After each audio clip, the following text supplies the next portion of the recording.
안녕하세요. 저는 올해 62세, 경기도 용인에 거주하는 정순자라고 합니다. 저는 2년 전 40대 남성과 재혼했습니다. 첫 결혼은 배우자의 병환으로 끝이 났고, 몇 년 동안 혼자 지내다가 늦은 나이에 다시 한번 사랑을 찾고자 용기를 냈습니다.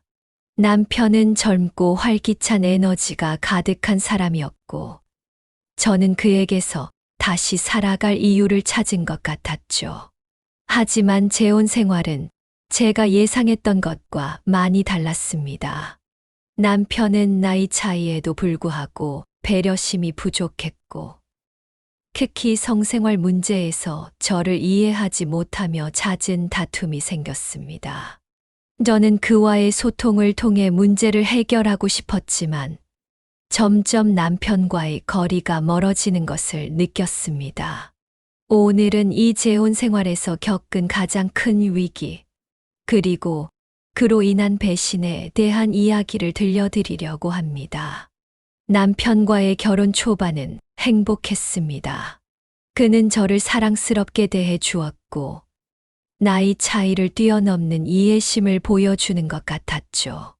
우리는 함께 여행을 다니고, 작은 일에도 함께 웃으며 부부로서의 행복을 누렸습니다. 그러나 그 행복은 오래 가지 않았습니다.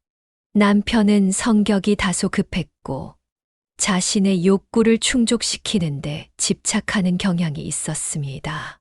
처음에는 제가 그에게 맞추려고 노력했지만, 나이가 들며 체력적으로 힘들어지는 제게는 큰 부담으로 다가왔습니다. 그가 제게 실망한 눈빛을 보일 때마다 제 마음은 무너졌습니다. 더 큰 문제는 대화였습니다. 그는 자신의 불만을 터놓기보다 혼자 사귀거나 회피하려 했고, 저 역시 제 고충을 털어놓는데 점점 어려움을 느꼈습니다. 이런 상황이 반복되면서 우리는 마치 서로를 향한 벽을 쌓아가는 듯 했습니다.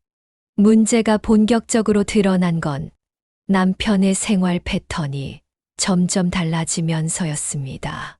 그는 점점 늦게 귀가하기 시작했고, 집에 있어도 핸드폰을 손에서 놓지 않았습니다. 저는 그에게 무슨 일이냐고 물었지만, 그는 단순히 회사 업무나 친구들과의 약속이라며 대수롭지 않게 넘어갔습니다. 그러던 어느 날, 남편이 밤늦게 귀가했을 때 그의 셔츠에서 생소한 향수 냄새가 나는 것을 느꼈습니다. 저는 순간 마음이 내려앉았지만 그에게 직접 물어볼 용기가 나지 않았습니다. 대신 남편의 행동을 유심히 지켜보기 시작했습니다. 그의 핸드폰 알림이 빈번하게 울렸고, 제가 다가가면 화면을 황급히 닫는 모습도 목격하게 됐습니다. 그제야 저는 뭔가 이상하다는 확신을 가지게 됐습니다. 남편이 바람을 피우고 있다는 생각은 저를 깊은 혼란과 불안으로 몰아넣었고, 밤잠을 설치는 날들이 계속되었습니다. 남편의 거짓말과 태도는 점점 더 노골적으로 변했습니다. 그는 주말이면 친구들과 시간을 보내겠다며 외출했고, 귀가 시간은 점점 늦어졌습니다. 어느 날, 남편의 양복 주머니에서 낯선 여성의 명함을 발견했습니다. 저는 그날 밤 눈을 감고도 잔뜩 긴장한 상태로 침대에 누워 있었습니다. 머릿속은 온갖 생각으로 복잡해졌습니다.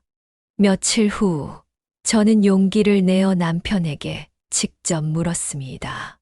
그러나 그는 제 질문을 무시하거나 오히려 왜 이렇게 의심하냐며 저를 질책했습니다.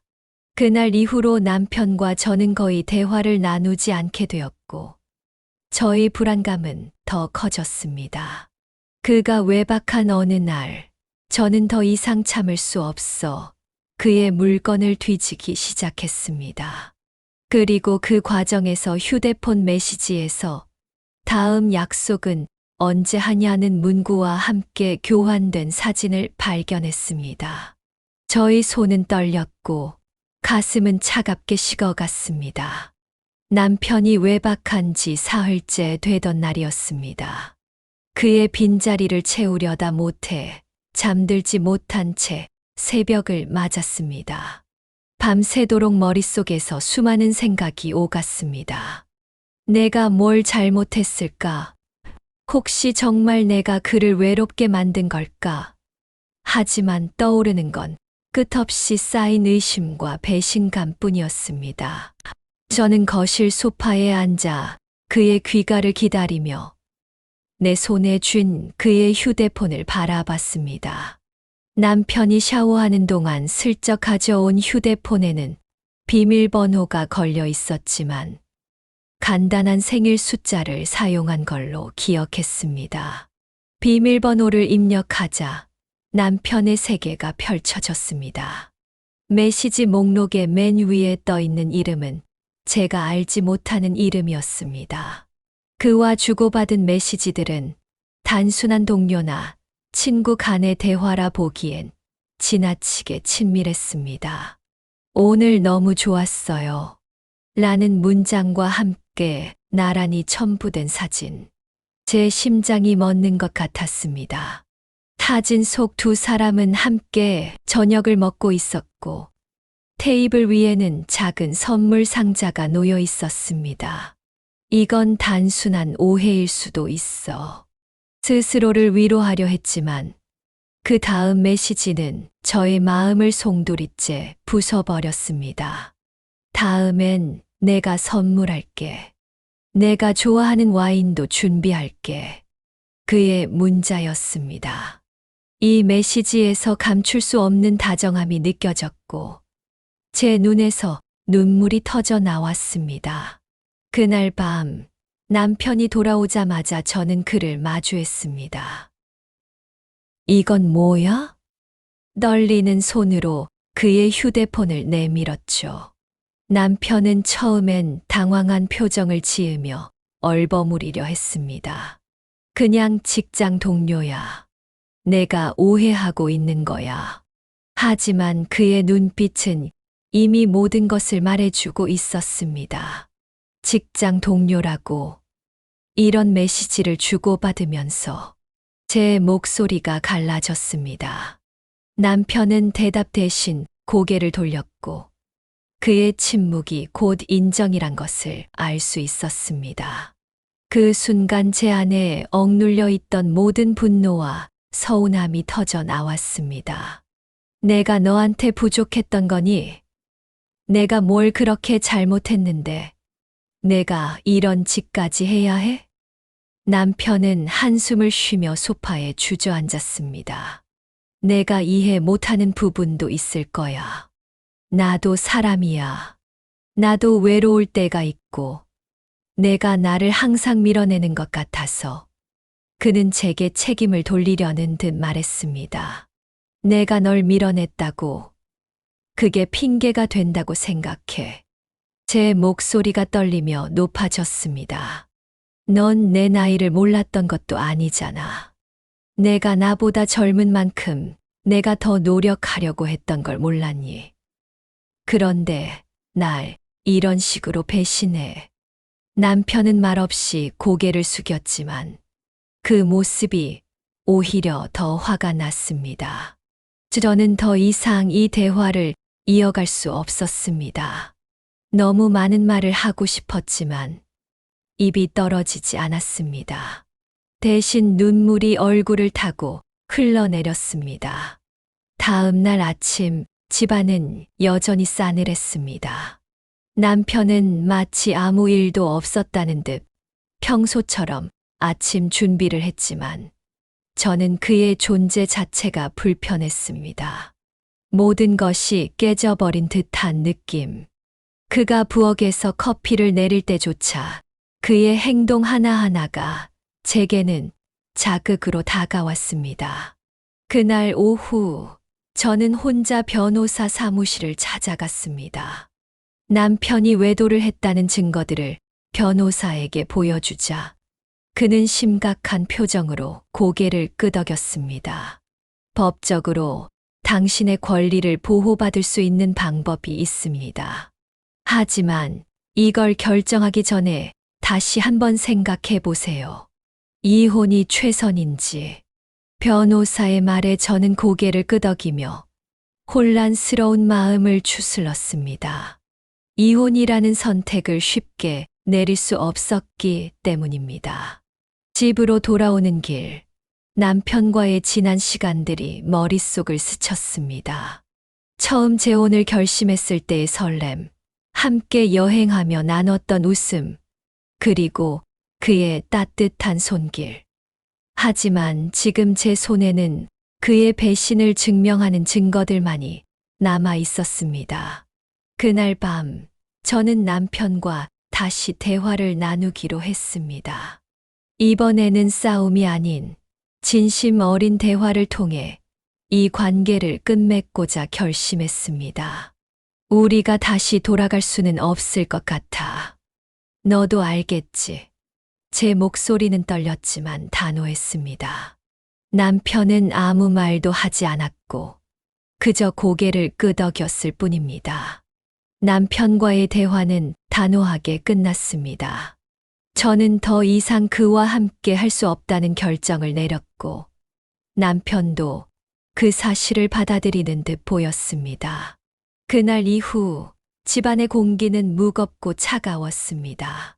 우리는 한 지붕 아래 살면서도 서로를 마주치지 않으려 애썼습니다. 하지만 그와 함께 살던 시간 동안 쌓아온 감정의 무게는 저를 쉽게 놓아주지 않았습니다. 며칠 후 남편은 제게 조용히 다가와 대화를 시도했습니다. 순자야, 우리가 여기서 끝내야 한다면 적어도 서로를 조금은 이해하려 노력해 볼 순 없겠어. 그의 말에 저는 조용히 고개를 저었습니다. 우린 이미 너무 멀리 왔어.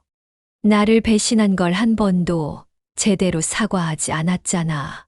어떻게 내가 너를 다시 믿을 수 있겠니? 남편은 입술을 굳게 다물더니 조용히 물러났습니다. 저는 그 순간 이혼 절차를 본격적으로 준비하기로 마음먹었습니다. 변호사를 다시 찾아가 구체적인 계획을 논의했고, 변호사는 증거를 확보하는 데 있어 추가적인 자료가 필요하다고 했습니다. 그런데 일이 생각대로 쉽게 풀리지 않았습니다. 남편이 이혼에 합의하는 듯 보였지만 시간이 지나면서 그의 태도는 점차 바뀌기 시작했습니다. 그는 법적 절차를 지연시키고 저희 재산 문제에 관여하려 했습니다.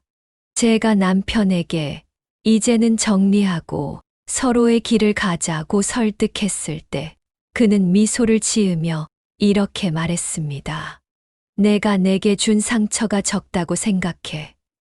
이혼이라면 너도 대가를 치러야지. 그의 말은 단순한 감정 표현이 아니었습니다. 며칠 후 남편은 저와 함께 살던 집에서 자신의 물건을 모두 가져가면서도 제 개인 물건 중 일부를 의도적으로 훼손하거나 가져갔다는 사실을 알게 되었습니다. 책상 서랍을 열었을 때 저희 중요한 서류가 사라져 있었고 제 노트북에도 손을 댄 흔적이 있었습니다. 분노와 배신감이 다시 한 번 밀려왔습니다. 이게 내가 마지막까지 보여줄 행동이야. 전화를 걸어 따졌지만 그는 오히려 태연한 목소리로 대답했습니다. 서로 끝난 사이인데 내 물건에 그렇게 집착할 필요가 있니? 저는 남편의 태도가 점점 공격적으로 변한다는 것을 느끼며 모든 것을 단단히 준비해야겠다고 결심했습니다. 변호사의 조언에 따라 재산 목록을 정리하고 남편이 가져간 물건에 대한 기록을 남겼습니다. 또한 남편의 외도 증거를 보다 체계적으로 정리하며 그가 집에서 가져간 자료들에 대한 법적 보호를 요청했습니다. 이 과정에서 저는 예상치 못한 도움을 받게 되었습니다. 제 오랜 친구 미숙이었습니다. 미숙은 제가 힘든 상황에 놓였다는 소식을 듣고 직접 찾아왔습니다. 준자야, 내가 이런 상황을 겪고 있을 줄 몰랐어. 내가 도와줄게. 내가 아는 변호사도 소개해 줄 수 있어. 미숙의 도움은 큰 힘이 되었습니다. 그녀는 남편의 외도와 재산 문제를 다루는 데 있어 구체적인 조언을 아끼지 않았습니다. 또한 그녀는 이혼 후의 생활을 준비할 수 있도록 저를 격려했습니다. 남편은 자신의 잘못을 인정하지 않았을 뿐 아니라 자신을 피해자로 만들어 주변 사람들에게 왜곡된 이야기를 퍼뜨리기 시작했습니다. 그는 제가 그를 외면하고 의도적으로 멀리했다는 이야기를 퍼뜨리며 자신이 이혼을 강요받고 있다고 주장했습니다. 그 소식을 들었을 때 저는 너무 화가 나 손이 떨렸습니다. 그는 마지막까지 저를 무너뜨리려 하고 있었습니다. 저는 미숙과 함께 그의 행동을 증명할 수 있는 모든 자료를 모으고 이를 변호사에게 전달했습니다. 변호사는 상황이 복잡하지만 그가 벌이고 있는 행동이 오히려 법정에서 그에게 불리하게 작용할 가능성이 높다고 말해 주었습니다.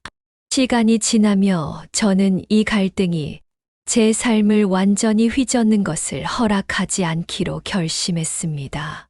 남편과의 관계는 저를 무너뜨렸지만 이 과정을 통해 저는 제 자신을 더 단단히 지켜야 한다는 사실을 깨달았습니다. 이혼 소송이 진행되는 동안 저는 제 자신을 돌보기 시작했습니다. 건강 관리를 위해 운동을 시작했고 심리 상담을 받으며 마음의 안정을 찾았습니다. 변호사와의 협업 속에서 저는 점점 자신감을 되찾아갔습니다. 이혼 소송은 한치의 양보도 없는 치열한 전쟁으로 변해갔습니다. 남편은 자신이 피해자인 척 행동하며 재산 분할을 최대한 유리하게 이끌려 했습니다. 그는 법정에서 마치 자신의 외도가 정당화될 수 있는 것처럼 주장했습니다. 제가 외도를 했다고요? 그건 그녀가 저를 외롭게 만든 탓이에요. 늘 바쁘다고만 했고 저를 돌보지 않았습니다. 남편의 뻔뻔한 변명이 법정을 가득 채웠습니다.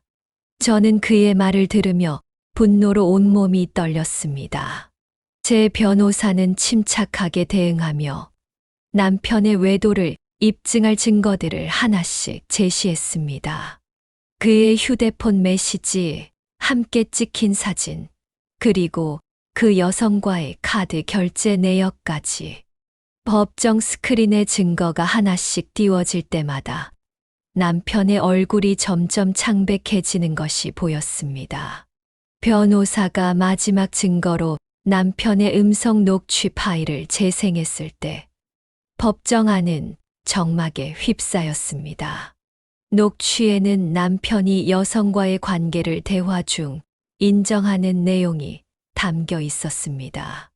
그는 말을 더듬으며 변명하려 했지만 그 순간만큼은 모든 시도가 헛수고로 보였습니다.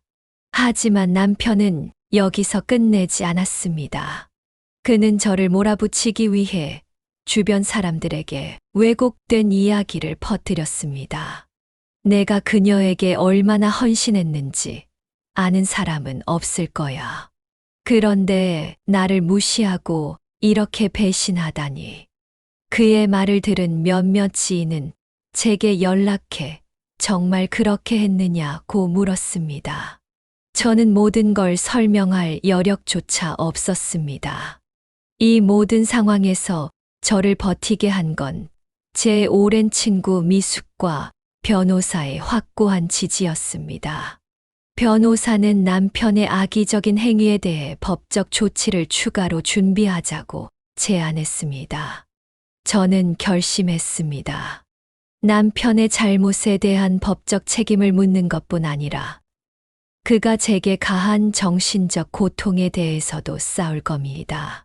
제 변호사는 남편의 외도와 거짓말로 인해 제가 받은 정신적 피해에 대한 손해, 배상을 요구하기로 했습니다. 또한 남편이 빼돌리려 했던 재산의 일부를 다시 추적하여 법적 증거로 제출했습니다. 변호사와 함께 준비한 자료들을 법정에 제출하며 저는 떨리는 손으로 마지막 결정을 내렸습니다. 이제는 물러서지 않겠어. 더 이상 나를 이렇게 대하게 두지 않을 거야. 법정에서 증거가 하나씩 드러날 때마다 남편의 변명은 점점 얕아졌습니다. 몇 달 후, 재판은 마침내 결론을 맺었습니다. 판사는 남편의 외도와 재산 은닉 시도를 인정하며 저에게 유리한 판결을 내렸습니다. 그는 남편이 저에게 상당한 금액의 손해배상금을 지급해야 한다고 판결하며 그가 빼돌리려 했던 재산도 다시 제게 돌아오게 했습니다. 법의 심판은 공정합니다. 당신의 권리를 지킬 수 있어 기쁩니다.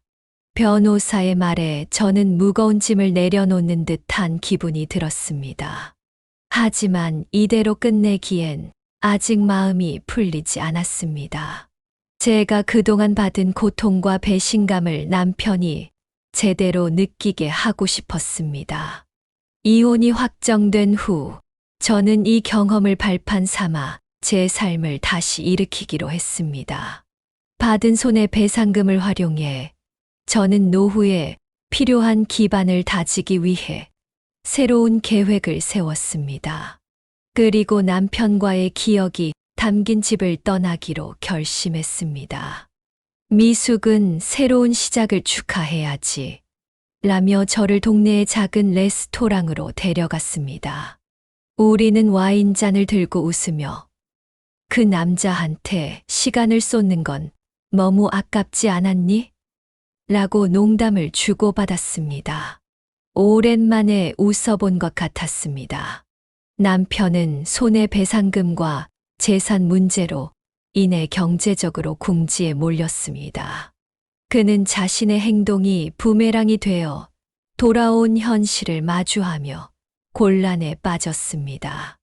그의 주변 사람들도 진실을 알게 되면서 그는 사회적으로 고립되기 시작했습니다.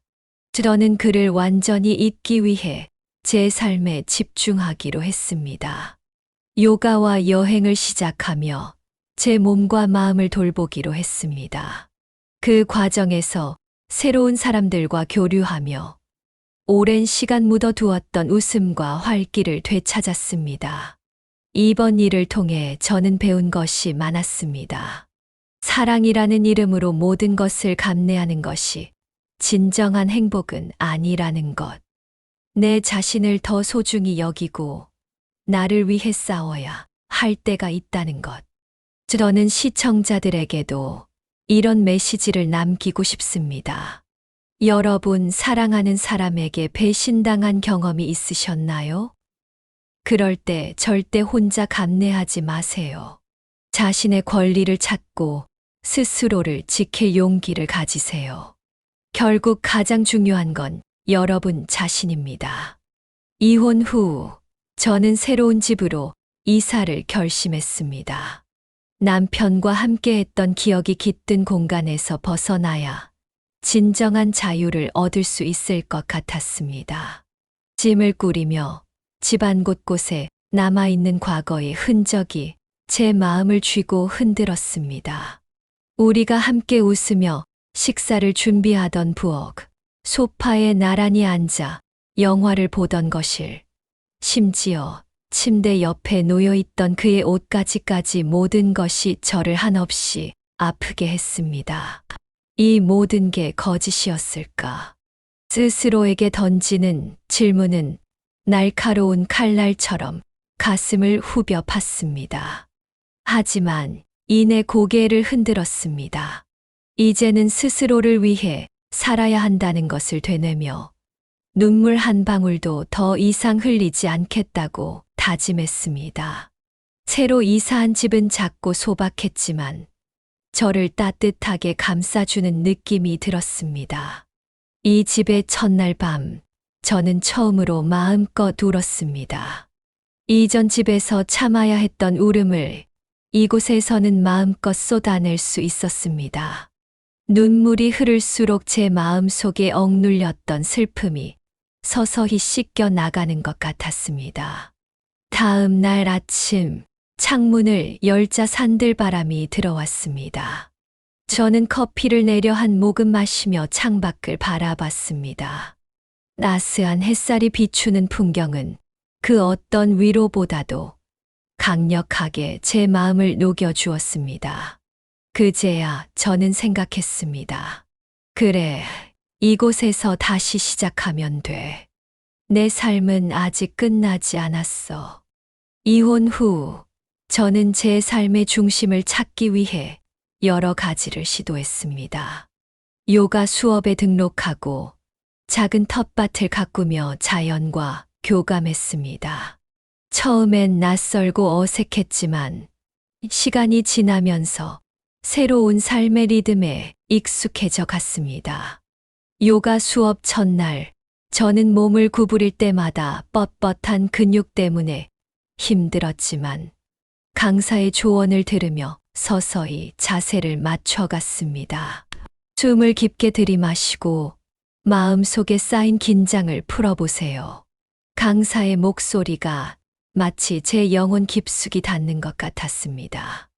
요가를 할 때마다 제 몸과 마음은 조금씩 균형을 찾아갔습니다. 또한 텃밭에 심은 작은 상추와 토마토가 싹을 틔우는 모습을 보며 저는 자연이 주는 위로와 기쁨을 느꼈습니다. 이 작은 생명들도 이렇게 버티며 자라는데 나라고 못할 게 뭐가 있겠어. 텃밭에서 나는 채소를 수확해 이웃들과 나누며 저 역시 살아있다는 감각을 되찾았습니다. 미숙은 여전히 저의 곁을 지켜주고 있었습니다. 어느 날 그녀는 작은 카페에서 만나자고 했습니다. 테이블 위에 놓인 커피 잔을 손에 쥔 그녀는 미소 지으며 말했습니다. 순자야, 넌 정말 대단해. 이런 일을 겪고도 이렇게 꿋꿋이 살아가고 있잖아. 나도 배울 게 많아. 그녀의 말에 저는 처음으로 제 자신을 자랑스럽게 느꼈습니다. 우리는 오랜만에 시시콜콜한 이야기를 나누며 웃음을 터뜨렸습니다. 한참을 웃고 나니 그동안 쌓였던 응어리가 조금씩 녹아내리는 것 같았습니다. 그날 밤, 저는 침대에 누워 생각했습니다. 나는 혼자가 아니구나. 이렇게 내 곁에 진심으로 나를 응원해 주는 사람이 있잖아. 그와는 완전히 끝났다고 생각했지만 그의 소식이 끊임없이 들려왔습니다. 손해 배상금과 재산 분할로 인해 경제적 어려움에 처했다는 이야기가 전해졌습니다. 심지어 그가 외도를 저지른 여성에게도 버림받았다는 소식까지 들려왔습니다. 솔직히 말해 처음엔 통쾌했습니다. 그가 저에게 준 고통이 부메랑이 되어 돌아간 것처럼 느껴졌습니다. 하지만 곧 슬픔이 밀려왔습니다. 그와 함께했던 모든 시간들이 무의미해진 것 같았고 그의 처참한 현실이 안타깝게 느껴지기도 했습니다. 하지만 저는 그에게 연민을 허락하지 않기로 결심했습니다. 그의 삶은 그의 선택의 결과였고 제게 중요한 것은 이제 제 삶이었습니다. 저는 스스로에게 이렇게 말했습니다. 순자야, 이제는 내가 행복해질 차례야. 그를 위해서도 다른 누구를 위해서도 아니라 내 자신을 위해 살아가야 해. 저는 자신을 위해 작은 파티를 열기로 했습니다. 미숙과 새로 사귄 이웃들을 초대해 함께 요리하고 웃으며 즐거운 시간을 보냈습니다. 이제 진짜로 다시 시작한 거야. 저 자신에게 말하며 와인잔을 들어 올렸습니다. 이 모든 일을 통해 제가 얻은 가장 큰 깨달음은 나 자신을 사랑하는 법이었습니다.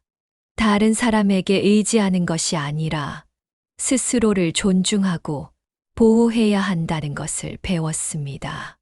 여러분, 누군가가 여러분의 삶을 망치려 한다면 절대 가만히 있지 마세요. 여러분은 사랑받고 존중받을 자격이 있습니다. 그리고 무엇보다 중요한 건 스스로를 사랑하는 것입니다. 이혼 소송이 끝난 후 저는 한동안 멍한 상태로 지냈습니다. 손해배상금과 재산 분할로 인해 법적 승리는 했지만 마음 한구석엔 공허함이 남았습니다.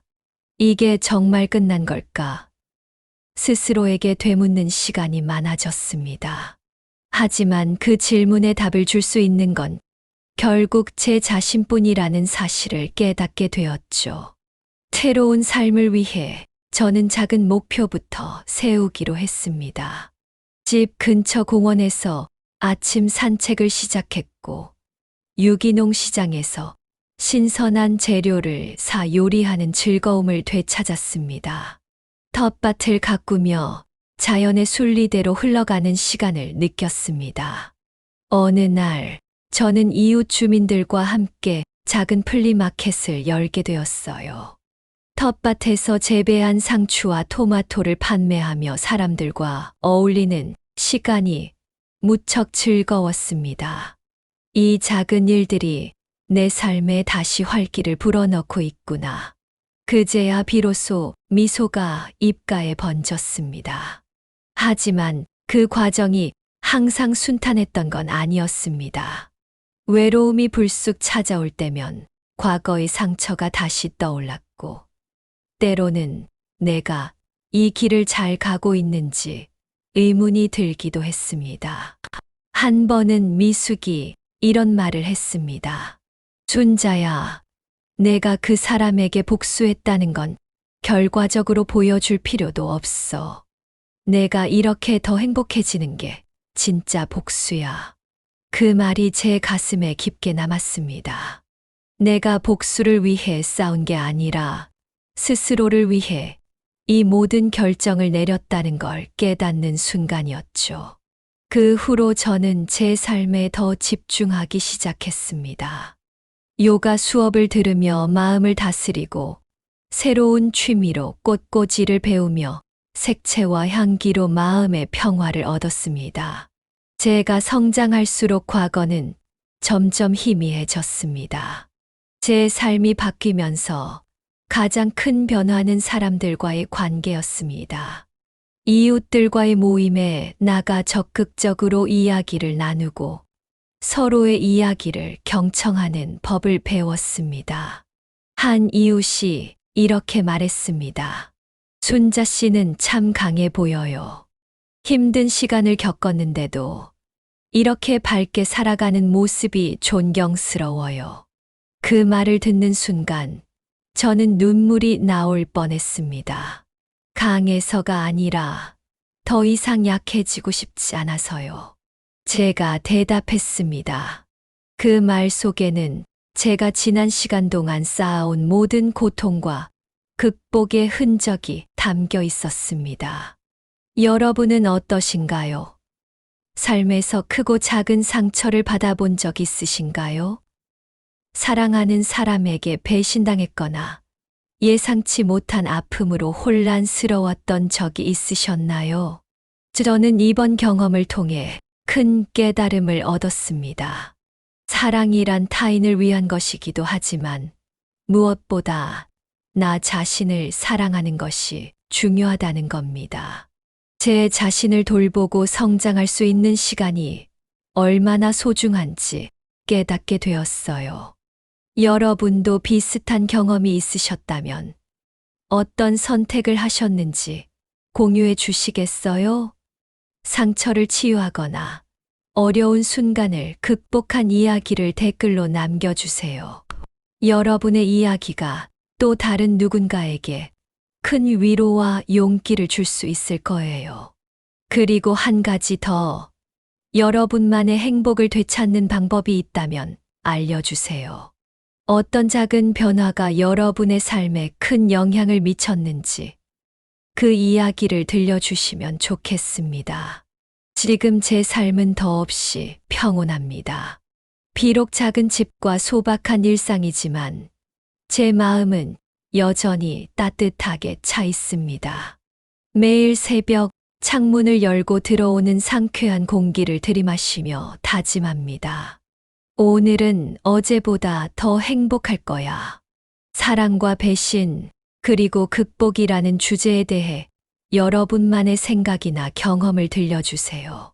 비슷한 상처를 겪은 분들에게도 힘이 되는 댓글을 남겨주신다면 이 공간이 서로를 위한 따뜻한 쉼터가 될 수 있을 거라 믿습니다.